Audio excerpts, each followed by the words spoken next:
আপনি কি কখনো অন্য কাউকে জমি বিক্রির দায়িত্ব দিয়েছেন? তাহলে আপনি ব্যবহার করেছেন পাওয়ার অব অ্যাটর্নি, যাকে বাংলায় বলা হয় পাওয়ার অব অ্যাটর্নি। এটি এমন একটি দলিল যার মাধ্যমে আপনি অন্য কাউকে আইনগত ক্ষমতা দেন আপনার পক্ষে কাজ করার জন্য। পাওয়ার অব অ্যাটর্নি দুই ধরনের হয়ে থাকে। ১. General power of attorney.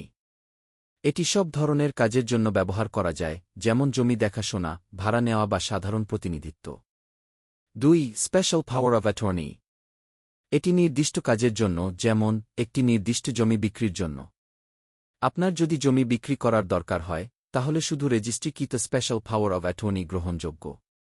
General power of attorney দিয়ে এখন অনেক জায়গায় জমি বিক্রি করা নিষিদ্ধ।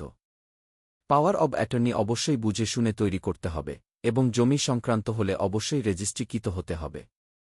ভুলভাবে পাওয়ার অব অ্যাটর্নি দিলে ভবিষ্যতে জমি নিয়ে জটিলতা তৈরি হতে পারে। তাই পাওয়ার অব অ্যাটর্নি তৈরি করার আগে একজন অভিজ্ঞ আইনজীবীর পরামর্শ নেওয়া উচিত।